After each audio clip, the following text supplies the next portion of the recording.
Chapter 67, Close but no cigar. Michael, stop. We can't do that again, cried out Nicky in response. Yeah, you go back to shooting people. Let me have this at least. Even the pain in his shoulder now felt like he was joining in on the fun, exciting his sensations with both pain and pleasure. And now Michael wanted more and felt keen for more daringness, for danger.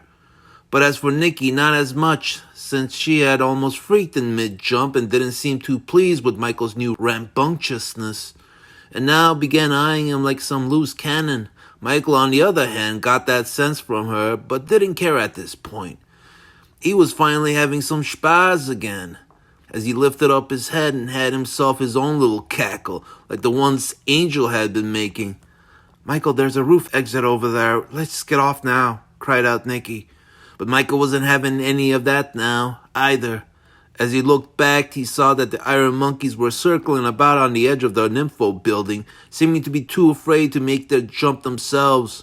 Michael lifted his head again to call to them. Hey, you losers! What's wrong? Can't follow me anymore? Taunted Michael. Michael, don't egg them on. Let's just go, responded Nicky, but Michael didn't feel like moving an inch. And then one of the Joykovs then did try to clear the jump and failed, as he jumped short and his bike met halfway on the edge of Michael's end. The rider then flew off onto the roof and landed before Michael and Nicky. The hombre was now rolling back and forth in pain, as the rest of his posse started calling out puto and mierda some more. What? What happened to that whole kamikaze spirit? Asked Michael as he eyed the lug and fancied getting up and kicking his face in. But as he tried to do it, Nicky got a sense of that and motioned him not to. Michael, you're starting to scare me again, whispered Nicky. But at this point, Madboy wasn't paying attention to her, but was paying attention to the other iron monkeys that were again trying to make the jump. Come on, give me something else. I want more. Eventually, one finally did make it across the expanse. And as he landed, Michael then rode up to him and clotheslined him off his bike. Bang! Went a gun from the other end as Angel's men started firing again. Michael, stop this, stop! They're going to try and shoot us now, let's just... But then another biker got across, and then another, all within a couple of seconds of each other. Shit, Nicky's right, we gotta hightail it now. And that was most definitely certain now, since they weren't alone anymore on that roof. Michael now rode away from them and rode in the other direction to see where to go to next. And as he got to the edge, he started circling around to see what other jumps he could be making. Michael, what are you doing? No more jumps. Stop trying to be Evil Knievel. We need to get off the roof. We can't. Those iron monkeys have gotten to it. We gotta find another way to get down. But at every corner, Michael wasn't able to find any buildings within a reasonable distance to make it clear. As he circled the rooftops, more and more iron monkeys were making a jump and getting to them. Michael and Nicky were now stuck there. Fuck me, they're all over the place now. And they were either chasing them now from behind or up front, and were trying to ride into them. This was now becoming extremely difficult as Michael found himself maneuvering like crazy to avoid them. It was now like a billiard table after the break, as they kept trying to rush in and bring him down. Michael, we're being surrounded again, cried out Nicky. We need to try and jump back to the... But then, trying to make a turn around a ventilation exhaust, Michael saw one of the iron monkeys riding towards them, while spinning a chain over his head. Michael, what are we going to... Michael then ducked as the chain missed him, but didn't miss its collateral damage as it connected with Nicky sitting rear across the face. Nicky then flew off the chopper and ragdolled onto the floor. Nicky! Cried out Michael. Michael turned the chopper around and rode over to her where she lay. As he tried to pick her up using his good arm, he heard Angel yipping then. And as he looked up, he found himself surrounded by the iron monkeys completely and at gunpoint. Good fucking show, cheered Angel Eyes as he began clapping. Then raised his toothpick still in his mouth in admiration. Fuck, thought Michael sorely, now coming to terms with how this was definitely not going to be one of those battles with a story he could gloat over with sad boys someday. Fuck, why couldn't I have had just one more romping moment like the one at Big Dick's, mumbled Michael to himself. Shit, that didn't even sound right. Michael felt like crap again. Unlike how it turned out at Big Dick's gym, he wasn't able to make this escape here. And worse yet, Nikki seemed pretty badly injured by all this. That chain that hit her had cut into the side of her face. She had blood everywhere, flesh hanging off where she had been struck from, and was with eyes jittering about from whatever juices she still had in her. She practically looked like a zombie now. "Oh, I'm sorry, Nikki. Are you okay?" asked Michael as he eased her up a little. "It's all my fault." Then something caught Michael peculiar as he noticed how none of the Iron Monkeys were interested in rushing at them anymore. Over to one side, Angel Eyes was standing by and had a walkie-talkie up to his ear speaking in Spanish. "So you guys gonna finish us off or what?" asked Michael in dismay. Angel Eyes then just stuck his index finger out as if asking Michael to hold that thought and wait, and he was being really quirky about it. Michael then busted out one hearty chuckle and then shook his head at Angel's playfulness. What a fucking character. "Okay, I'm ready. What was that again, my friend?" asked the now 40-ton jackass. Michael just rolled his eyes and cringed. As he looked at Nikki again, at the damage, she was looking pretty down and defeated by everything that had happened to her. And Michael's heart sank looking at her like this. "Oh, Nikki, I'm sorry, But then Michael started feeling resentment. Not towards her, but that one side of her that Michael now found truly responsible for all this. Back in 1999, if we had just left the city and gotten the fuck out of Dodge, none of this would have happened to you." Nikki then spat out with blood. "Nikki, look at what that lady has done to you." Looking back at the bunch, Michael started feeling uncertain and unease around them all. Something was off, way off. Angel Eyes and his gang were now all seeming very chummy and open towards Michael and Nikki as they smiled pleasantly enough at them. It looked like they were about to ask them out for a night out to paint the town red instead of painting us red. This was now all very off, since the chances of them all being buddies now was very unlikely. "Hey, hero, you seem sad right now. Want to talk it over about your feelings?" asked Angel Eyes, all pouty. What did you call me? Since when did I become a hero? Don't call me that." "Nikki, get up," called out Michael. Nikki was now leaning up against the bike, which was arching up her back in support. She was panting now while touching at her wound. "No, Nikki, don't touch it." "So, Miss Jackson, I was just speaking to our good friend Mr. Dorian, and he told me I should get the codes out of you any ways I can, and quickly too," said Angel Eyes, with his lips held to one side. Nikki looked like she had just woken up from a major surgery. She was shaking a bit and began to move her lips after hearing Angel Eyes calling her name. "Hello? You all there, Miss Jackson?" "Don't fucking talk to her," cried out Michael in response. Angel now dropped the funny act and began glaring at Michael and Nikki like his usual child rapist self. "You know, you guys are some of the stupidest bunch of idiots I've ever met. Riding your bikes on rooftops? Who the hell does that?" spat out Michael in question. "Hey, that's how we do things. You only got one life to live, am I right? Anyways, don't judge. You also seem to be enjoying it there for yourself for a second," replied Angel, nodding as if he wanted Michael's approval. Michael just shook his head and looked away. "So, Chimbo, what do we do now, huh?" asked Angel, holding out his arms in question. "I don't know. How about you guys start taking off over the edge again and we could have ourselves some more Colombian fireworks," sneered out Michael. Angel Eyes shook his head with a distasteful smirk. "You fucking prick," responded Angel. "Oh, you're not?" responded Michael back. "You know, we don't really need to be doing all this, right?" "What do you mean?" asked Michael. "Well, have you noticed I haven't been trying to shoot you like I was before?" "Yeah, but then again, I wouldn't say one of your boys trying to harpoon me and Nikki with his freaking bike wasn't exactly trying not to get us two killed." "Oh, and how is Superman after his stunt there? He's still dead, right?" Even Angel chuckled at that bit, as he couldn't deny the humor behind it. "What a fucking prick you are, Chimbo," said Angel. "No, I'm serious. Does your boss man know how you almost got Nikki killed several times tonight? How were you guys going to get the codes out then?" Angel then shrugged and said, "Oops," then chuckled some more. Actually, I take it back. I don't see why Mr. Dorian uses you bumbling idiots, since all you got to say is oops. If you were to fuck up a simple job of not getting someone killed, must have been really desperate to hire you goons for this job. But then again, what possessed them to call the IRA mercs back and place these idiots in charge? The Lucky Charms Brigade seemed a lot more competent.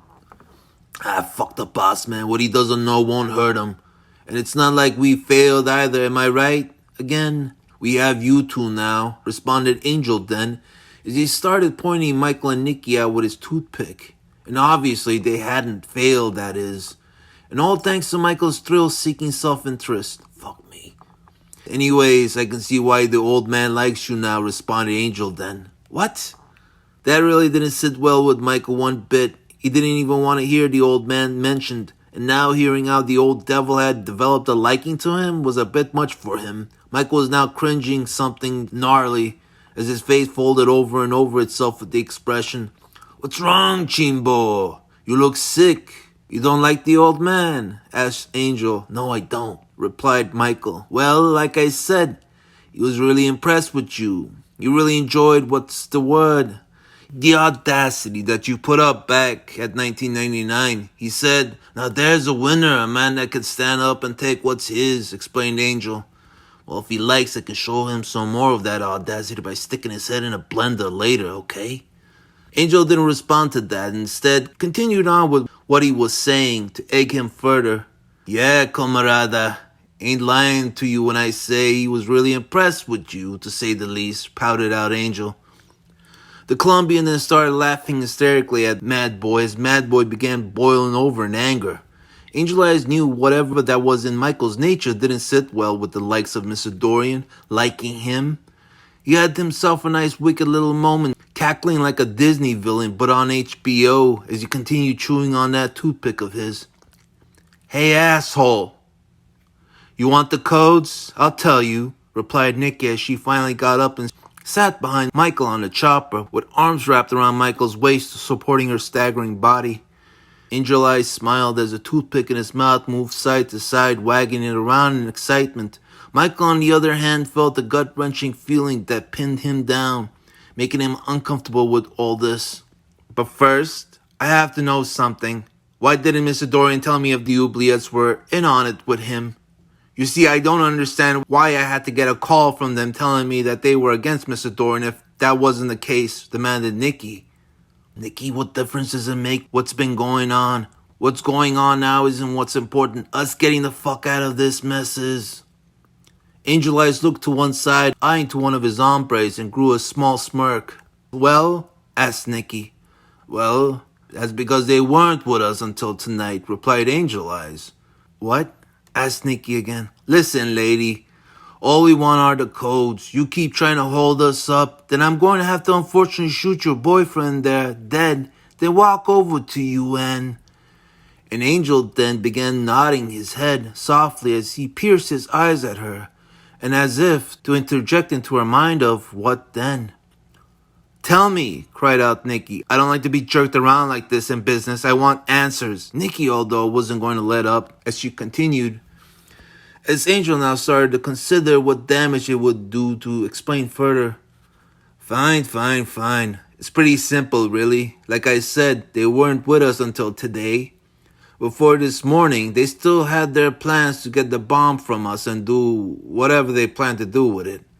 But you know our Mr. Dorian, the man has ears everywhere. Those oubli whatevers thought they were so slick, but once Mr. Dorian called them up to let them know what he had planned for them, if they even tried to, well, that's when they started singing a different tune, explained Angel. "Then why wasn't I informed about this today?" demanded Nikki again. "Lady, when a lot of shit happens all at once, sometimes you just have to sit back and look at the new bigger picture and see what new opportunities might have opened up. Or in other words, Mr. Dorian figured this would be a good opportunity to see if you'd betray him. And last I've checked, from what I've seen all night long with Mr. Cookie being thrown out of a window, we having to chase you all over the city, and this hijo de puta motherfucker here, that maybe Mr. Dorian had a good reason to doubt, don't you think?" Not even Michael could deny the hombre had good reason, but then again, not enough reason to get Michael to start siding with him. Anyways, like I said before, we don't be needing to be doing all this. You and your lover boy there might still be able to get out of this alive if you play your cards right, explained Angel, as he opened up his face as if to get friendly again. Al diablo con este pendejo. Vamos a matarlo ahora, called out one of Angel's men, but was then quickly cut down by a yipping noise Angel made in disapproval, loud and sharp enough to slash open an eardrum. Like I was saying before I was rudely interrupted, you guys can still walk away with something. Just give us the codes, demanded Angel.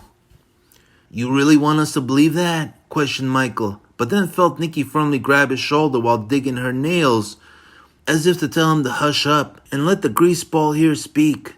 Camarada, really? Butt out for once and let the woman speak. It's the fucking 80s, you know. What you thinking? Snapped out Angel, with a cheesy look of sarcasm on his face.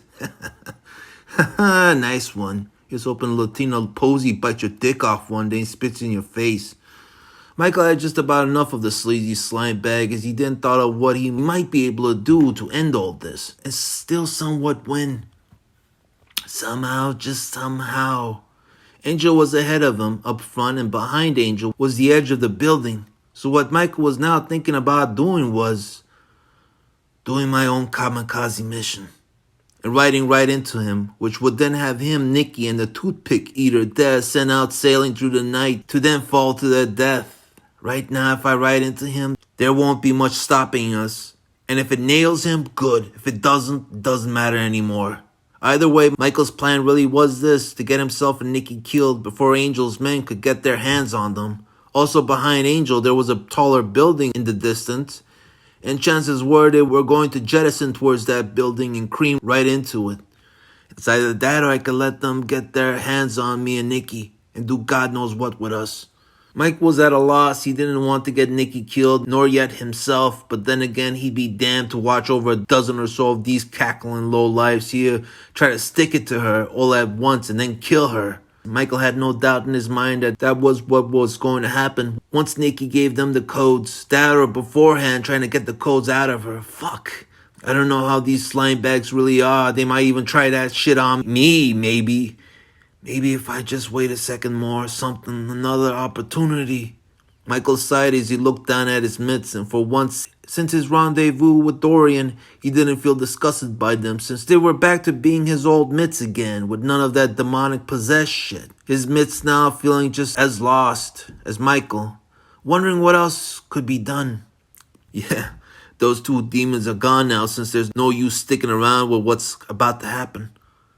Little by little, the idea of going out in a blaze of glory seemed like the best choice he could make. And not just for himself, but Nikki now. He was still going to protect Nikki if it meant protecting Nikki from herself. But only under one circumstance, as long as she doesn't give away the codes and damn herself in this city to hell. As long as that, there's still hope. Shit, why couldn't things have turned out for the better? Michael then tried to reach for his rosary again, but then remembered how he had lost it earlier.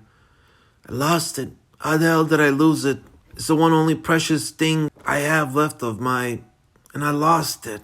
Shit, fuck this night. And Michael then looked back to see if he could see them in Nikki's eyes again. Yeah, I did see that earlier. Are they still... But looking back, he then saw how they no longer were. Hell, thought Michael. Fucking hell. Now thought he, for as he looked back, he now saw just that lady. For a moment, that lizard bitch. And the sight of that had now really pissed him off. Fuck, who is this lady and what has she got Nikki?